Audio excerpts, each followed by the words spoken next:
Hey guys, this is just a random video that I just thought of making because this is something I'm really into and it's something that I've been into for a very long time.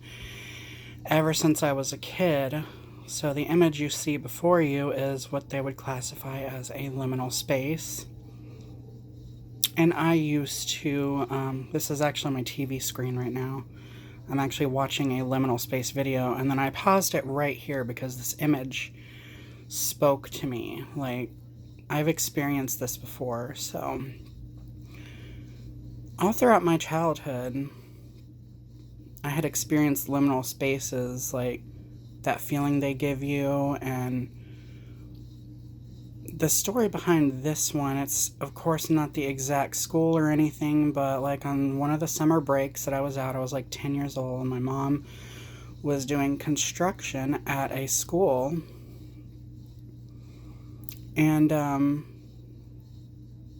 she was helping build something within the school, so I wasn't allowed to be left home alone. So she took me with her. I brought my notepad to draw in. I had this little keychain Furby to play with. And of course, the school was vacant. It was during the summer, so there was no teachers or students there. And this is exactly what I remember it looking like. Like you can see right there, except the school was lit up at the end of the hallway, and there was like some little notes on the wall and stuff. So there was, but like this whole area was dark. This whole light situation was coming from like the end, and it was the most, I don't want to say unnerving. It was like the most spooky feeling I'd ever had, but in a fascinating way. So yeah, the school was closed for the summer, and I was just shocked at how dark it could get in the hallways. And I remember being like really afraid to go down the hallway, so I kind of like ran back and ran back to my mom and stayed with her for the rest of the time. But this was an ongoing thing. Like, I would split off from my family. Like, if we were at a family event, like a family gathering, or if we were going to visit someone, I would always split off from everyone else and just be by myself. Of course, I'd have like dolls and stuff with me, so a lot of these spaces I visualize my dolls in. So I'll do like a lot of liminal space photography sort of thing. Like, I'll do a lot of photography with my dolls in what would be liminal spaces, because that was my nostalgia, you know, walking around with a doll in my hand in these sort of spaces. So to me, the two things intertwine and go hand in hand. But like, even whenever I was riding in the car, like being in the back seat of the car, my mom would go in the store or something, and we did a lot of like things of these activities like at night. So I have a very fondness of like nighttime and the way, like how everything looks at night, and just the overall atmosphere, everything at night, the appearance of everything during the nighttime versus the day is very otherworldly, and that's always fascinated me. So like, I'd be in the back seat of mom's car, like if she would run into the gas station or something, and it was in the dead of night, and there was nobody around. So being a little child in the back seat of the car at night at a gas station or something, or even just going down the road at night, seeing all those street lights go by that had that orange glow to them, and just looking out beyond those lights and just seeing, because I grew up in the country, so I saw a lot of, like, even if you had like places like a highway where there was a bunch of lights on it, you would look out into the landscape and it was just like flat, blank land a lot of the time. And that was very liminal to me as well. So, but yeah, like I said earlier, I would split off from like my family and stuff. So if we went to someone's house for like an event, Easter, Thanksgiving, Halloween, I would split off from everyone and just explore around by myself. And I used to do that in my school too. Funny thing about this is I used to have a teacher's aide follow me around in junior high because the teachers would always catch me wandering the halls.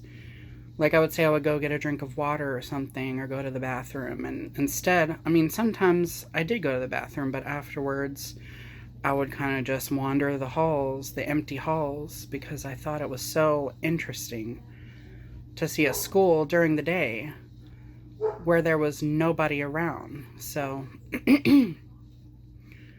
so yeah, and now that I'm older and I've grown up, now I know what that means, and now I know what I was experiencing. So yeah, and I've always been into like spooky, unnerving sort of things that put you over the edge sort of things. Like I've always watched horror movies, and I like things that are kind of dark and twisted and things like that. So yeah. Yeah, like I would split off from my family, and like I would explore the backyard or something by myself. Everybody else at some event would be inside. Like everyone would be inside. I would go outside by myself. And then when I was a teenager, I would walk around town all by myself. Sometimes I would do it at night. Like I would sneak out of my bedroom window and I would just walk around town. And since I lived in a small town,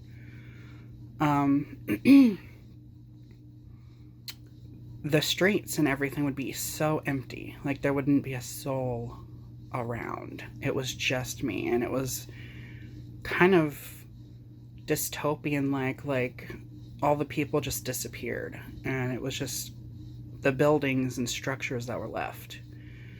So I mean, that's always fascinated me.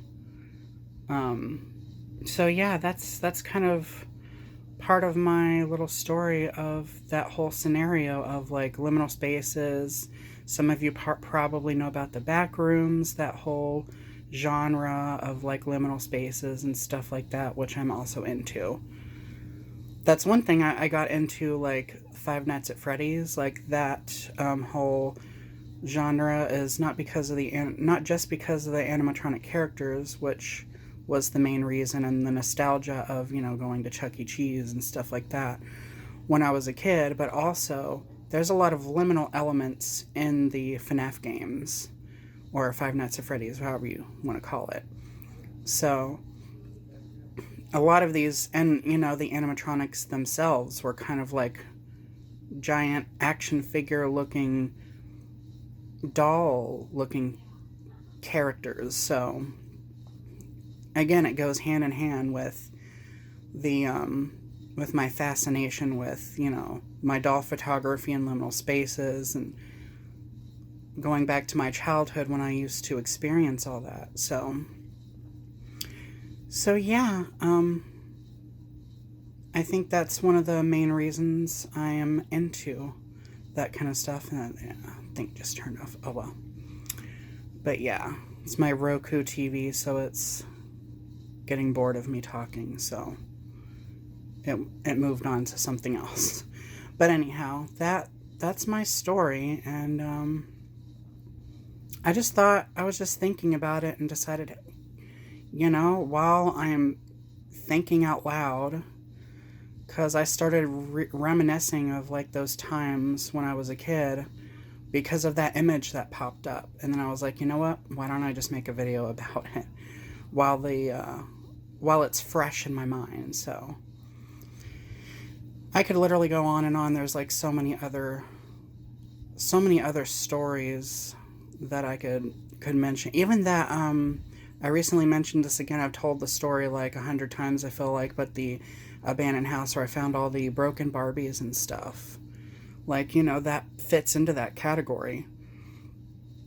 So, and even when I was a teenager, I would just walk around all by myself in my neighborhood. Everyone else would be inside, and I was the only one. So, yeah, that's my that's my bizarre, twisted little story of how I got into liminal spaces and stuff like that, and how I've enjoyed them since I was a kid. We're talking very little, like 4 and 5 and onward. So anyhow, that's my random little video. Not exclusively doll related, but has some doll elements to it, because that's mainly what my channel is about, is my love of dolls and stuff. But occasionally I will pump out some random content like this that gives you guys a little bit more of a in-depth look at me as a person and the things that I'm into. So so yeah, that's my video. Thank you guys for watching. More videos to come, and remember to stay true to you.